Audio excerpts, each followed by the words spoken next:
उत्तर प्रदेश का चुनावी माहौल पूरी तरीके से गर्म है। आज भारत 24 की टीम खड़ी है उत्तर प्रदेश के कानपुर के देहात जिले में, जहां पर देश के रक्षा मंत्री राजनाथ सिंह मौजूद थे और जिनके पक्ष में आए थे उनका नाम है रामशंकर कठेरिया। कठेरिया जी से बात करेंगे, समझेंगे कि राजनीतिक दृष्टिभूमि में पिछले पायदान की अगर हम बात करें और वर्तमान पायदान की बात करें और भविष्य के पायदान की बात करें तो बीजेपी कहाँ खड़ी है और राजनाथ सिंह के आने का पूर्ण रूप से मकसद क्या था। देखिए, हिंदुस्तान के इन 10 सालों में जो राजनीति का परिवर्तन हुआ है, वो परिवर्तन ये हुआ कि हम 10 साल पहले भी सांसद थे, तब लोग कहते थे कि नेता चोर है और भ्रष्टाचारी है, और उस समय मंत्री तक जेल जा रहे थे। प्रधानमंत्री मोदी जी ने राजनीति के क्षेत्र में जो स्वच्छता लाए हैं और जो आदर्श स्थापित किया है, जो डेवलपमेंट की राजनीति की है, जो राष्ट्रवाद की राजनीति की है, इसका आज और कल दोनों मैं मानता हूं कि इसी पर आधारित राजनीति होगी, और जो इससे हटकर क्षेत्रवाद पर जाएगा, जातवाद पर जाएगा,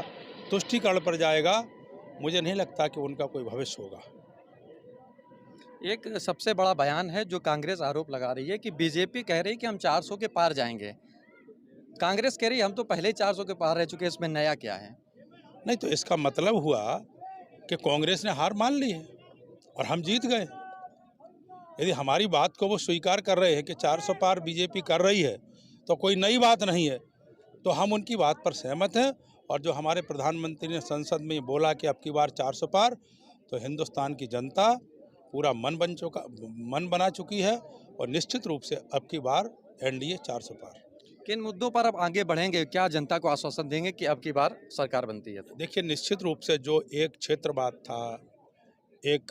जातिवाद था, एक लीगीवाद था, इस लोकतंत्र की सबसे खूबसूरत बात बताता हूँ इस चुनाव में कि क्षेत्रवाद, जातिवाद और लीगीवाद से हटकर आज भारतीय जनता पार्टी के पक्ष में लोग डेवलपमेंट, विकासवाद पर, राष्ट्रवाद पर, और आगे जो मोदी जी का संकल्प है गांव, गरीब, किसान, मजदूर के कल्याण के लिए विकसित भारत की जो कल्पना है, उसको लोग स्वीकार कर रहे हैं और समर्थन दे रहे हैं। राजनाथ सिंह ने एक बात बोली कि कांग्रेस और बसपा और सपा डायनासोर के तरीके गायब हो रही है, तो क्या जमीनी स्तर पे भी नेता गायब हो रहे हैं, आपको क्या लगता है। नहीं, देखिए, आपको पता हो कि इसी चुनाव में हमने कम से कम समाजवादी पार्टी के लगभग 1.5 से 200 प्रधान, और जिसमें 100 प्रधान यादव, वो बीजेपी में शामिल किए। पूर्व सांसद, पूर्व लोकसभा प्रत्याशी, सपा का सांसद प्रत्याशी, पूर्व एक और प्रत्याशी, पूर्व एमएलए, यानी कितने लोग, वो प्रेमदास कठेरिया,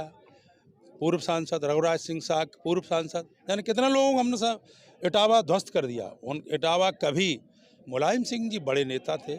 सर्व समाज का उनको भेंट मिलता था। अखिलेश में कोई राजनीतिक शऊर नहीं है, न समझदारी है, और मुझे लगता है कि आने वाले समय में इस चुनाव के बाद समाजवादी पार्टी में जो कलह है वो निश्चित रूप से समाजवादी पार्टी टूट जाएगी, क्योंकि यादव भी समझ रहा है कि केवल सैफई ब्रांड के यादवों को टिकट मिला है। पूरे उत्तर प्रदेश के यादवों को समाजवादी पार्टी ने नकार दिया है और ये मान लिया कि ये यादव है ही नहीं, केवल ये गुलाम हैं जो वोट देंगे। लेकिन अब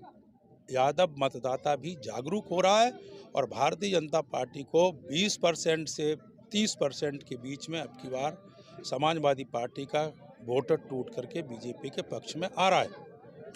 तो ये हकीकत बुनियाद बात बता। ये थे हमारे साथ रामशंकर कठेरिया जी, जिन्होंने अपनी बातें बताई कि आने वाले समय में राजनीतिक दृष्टिकोण पर जनता के बीच में कैसे रहेंगे, और सपा और बसपा को लेकर जो राजनाथ ने बात बोली वही शब्दों से कायम रहित रामशंकर कठेरिया ने बोली। कानपुर देहात से सहयोगी अर्पित के साथ दुर्गेश मिश्रा।